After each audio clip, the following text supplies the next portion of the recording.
Welcome to the House Education on February 27th, 2025. A little change in the agenda, thanks to availability. We're going to hear from former Representative Dave Sharp, former chair of the House Education Committee, with some thoughts on education transformation in Vermont. Welcome. Thank you. Thank you, Chair Kyman and committee for hearing my testimony. I am Dave Sharp, and just a few words about my background. I've participated in building over 20 homes. I've owned and operated an automotive repair garage for 20 years and taught for 20 years at the Essex Technical Center. I taught in the auto technology department, building trades department, and natural resources department. And I served in the Vermont legislature for 16 years, mostly in Ways and Means, and then the last 4 years as chair of the House Education Committee. And I looked at your bios. I only know Emily and the chair from my previous life here in the legislature. And this is an impressive committee. You all come here with some great background. So I appreciate what you're trying to do for Vermont kids. I'd like you to consider what might be the best plan of pre-K through 12 educational experiences for the children in Addison County. So I'm aware that Addison County is not the same as Rutland or Bennington or Chittenden County or other regions of the state. But perhaps this is a template for what works in other areas, or maybe should at least be considered as part of different regional plans, what works in other parts of the state. The House Education Committee created Act 46. And during the process, we heard a lot about how the demographic problem was in high schools and that we should be closing high schools. And even several people testified of specific high schools that they felt should be closed. So we put provisions in Act 46 to prevent the closure of local community schools, but that didn't work. In Addison County, for example, all 3 districts in Addison County, the first thing they did was propose to close an elementary school in Middlebury, Chair Conlon's district. Ripton was on the list of schools to be closed. And I noticed in the news just yesterday that they have 3 students in grades 1 or 2. And so they're what might be called tiny as opposed to small. And then they were out for a while, and then the State Board of Education forced them. Ripton chose to leave the district, and they were out for a while, and then the State Board of Education forced them back in. Good. I'm going to do a little correcting here. Yeah. They never left fully, and they were given an on-ramp back, and they chose to take it. Oh, okay. That's a much nicer way to put it. That is exactly what happened. Lincoln, in my district in Bristol, chose to leave the district, and they did that successfully, created their own district. They educate in their community elementary school, grades 1 through 6, and then they tuition voucher students out from 7 to 12. And then Addison School in the town of Addison, the elementary school there in the Addison West District, that was closed and remains closed.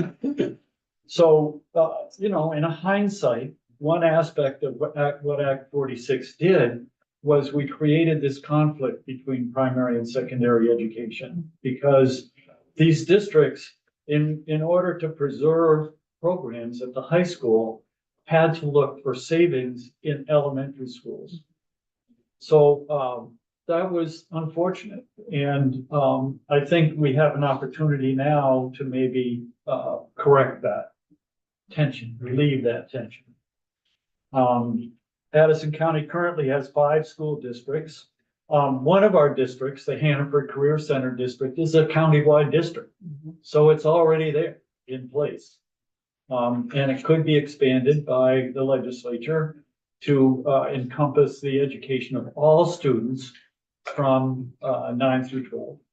So all the students then in Addison County, 9 through 12, grades 9 through 12 would be in the Hannaford School District. We could then retain the elementary school districts, Middlebury, Bristol, Lincoln, and Virgins to educate the students in the grades pre-K through 8.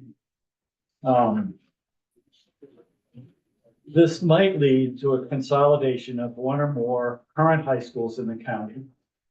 And also, it would be great to see an incentive added that any construction costs in all 3 of the high schools in Addison County are looking for money to construction costs to repair problems in the high schools.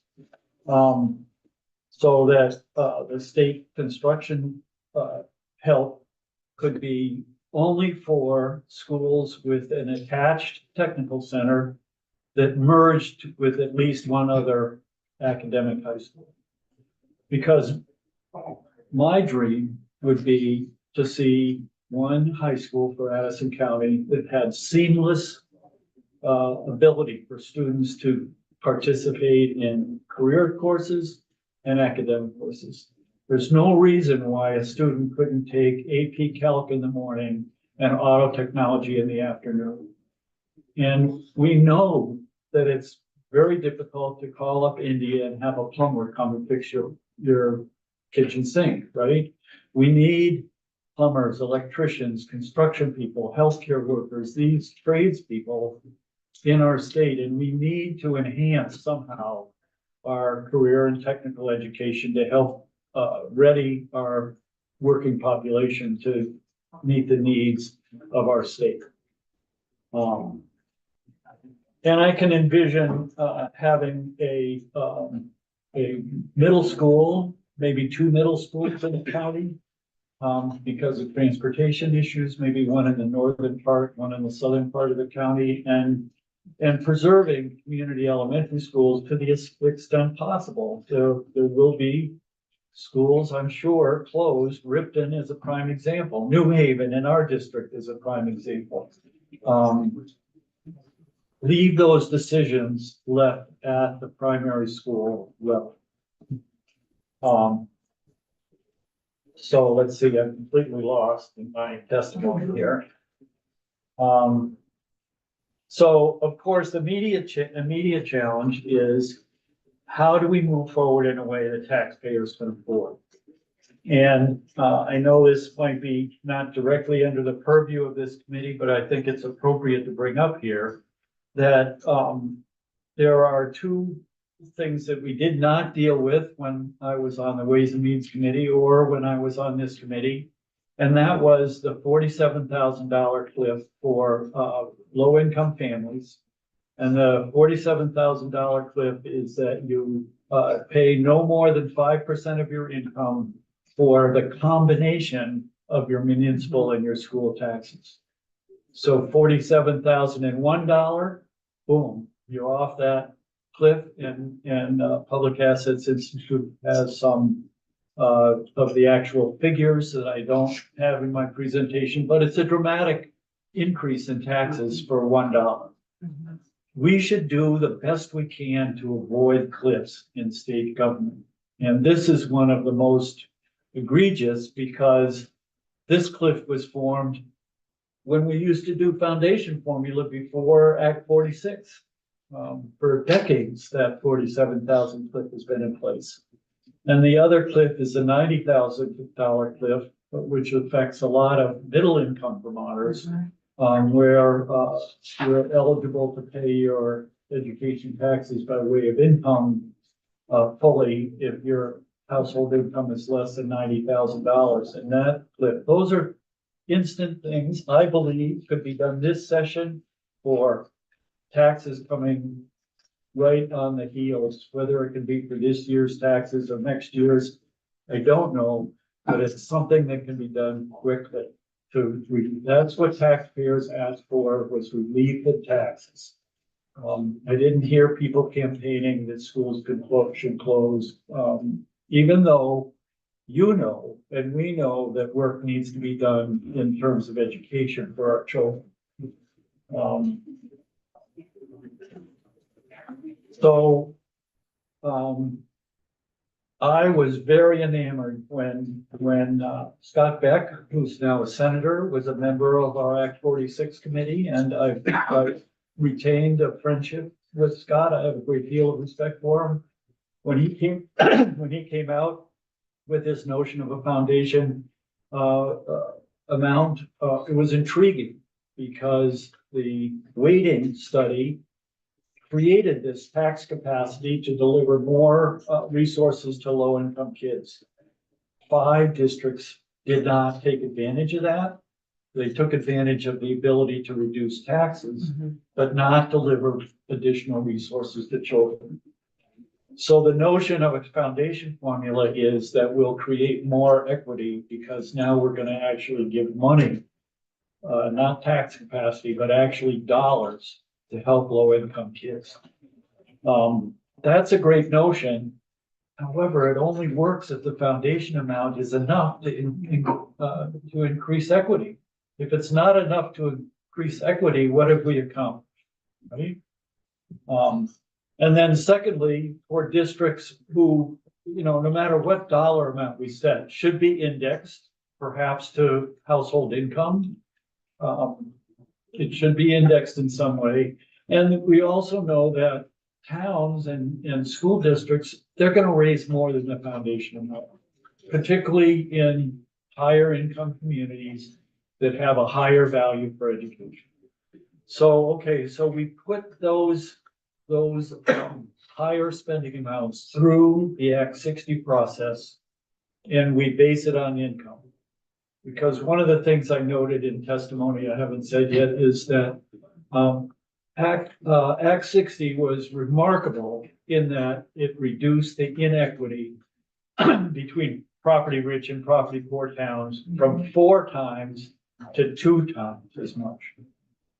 And we heard testimony when I was in the education committee that the remaining gap is based more on income than it is property.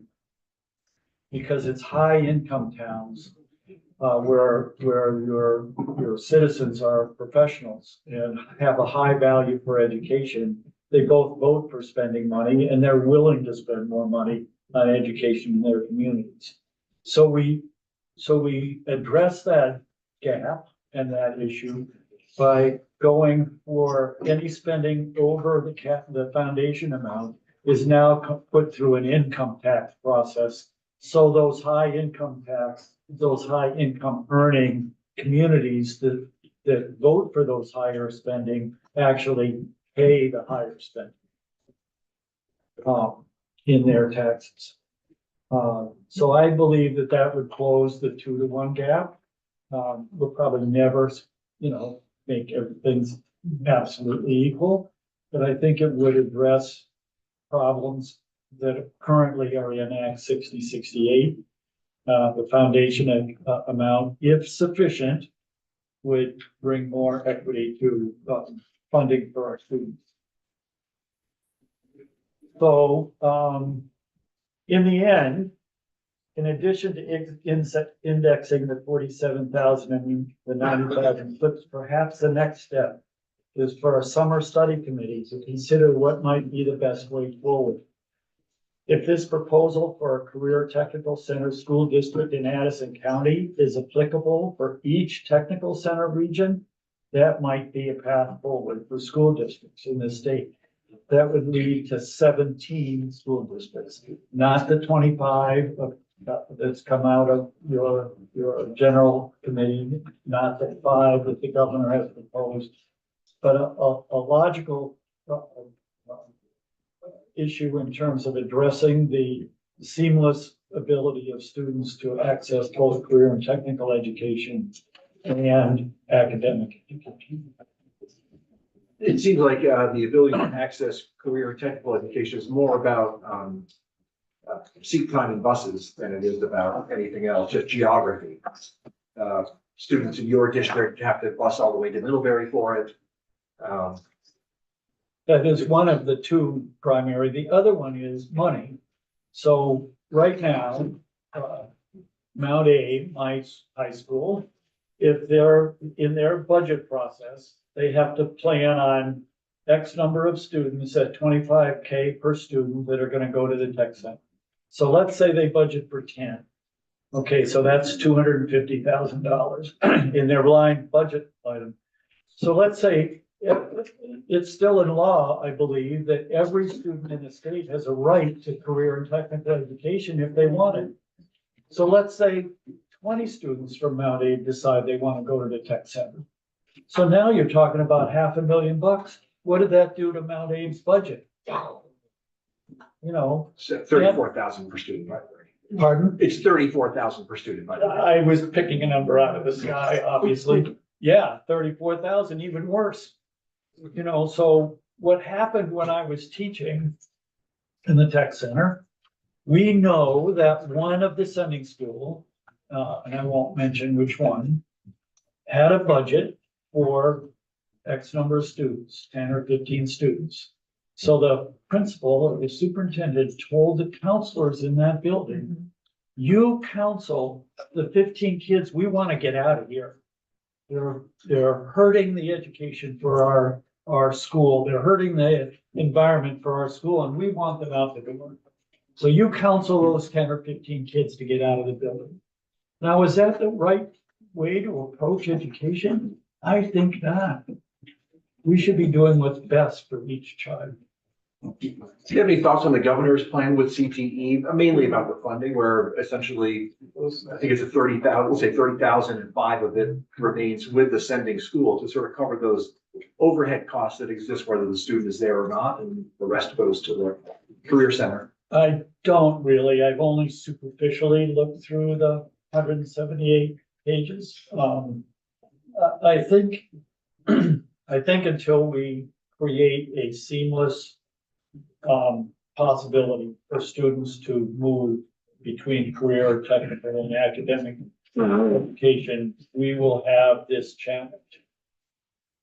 We'll always have the transportation. We can't change the geography. That's always going to be there. A lot of high school kids drive, and a lot of them carpool. At least they did when I was teaching in Essex. We had 10 sending schools in Essex, of wide ranging, that most of Chittenden County went to. And a lot of kids came from the islands, or Franklin County, down to the Essex Tech Center. They found a way to get them. We had, I'm doing a little TV show that you might be interested in going called Shark Takes. You can find it through YouTube.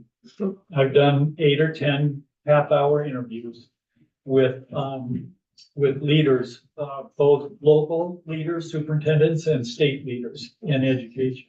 About the theme of the show is, where are we now?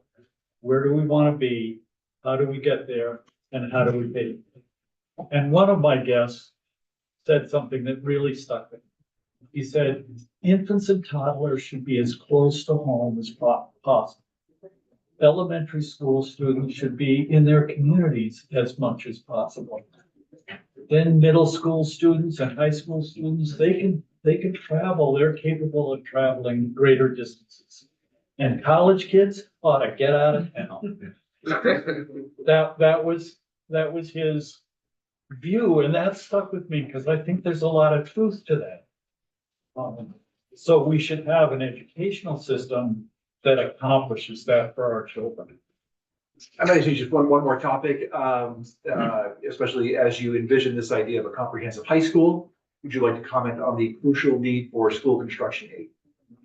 Yeah, so, you've got Middlebury wants 100 million, and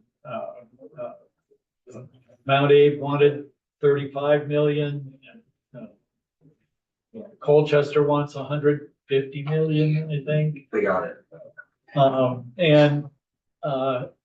That's to maintain the system we have now. How can we think about a system that we want 10 or 20 years from now? And so that's why my suggestion is we focus construction aid that we're gonna support from the state level. When you create a comprehensive high school that has a seamless ability for students to move from tech to academic, that's what we're gonna support with construction dollars. Great. Thanks very much. Thank you. Appreciate Thank the you. proposal. Yeah. I think it's somewhat Addison County specific, but I think Yeah. that there's a lot of, thoughts here that apply to districts. I think Representative McCann would say that a comprehensive high school would be a perfect match for Central Vermont. Yeah. Putting words in your mouth. She's nodding. Do it. Nodding. I think there's a lot of. I'm people ready. that Would agree with Yeah. the notions, whether we can get there, that's your job, figuring out the politics, right? That's not easy, and my hat's off to all of you for just being embroiled in this, challenge that we have before us, so thank you for your service. Thank you I for know your that- service. Yours. I know the sacrifice it takes and the hard work it is if you want to do it right, and so thanks. Thank you. Thank you. Everybody kind of rushed in this morning due to the traffic, Yeah, so we let's have take a break? 5 to 6 minute break.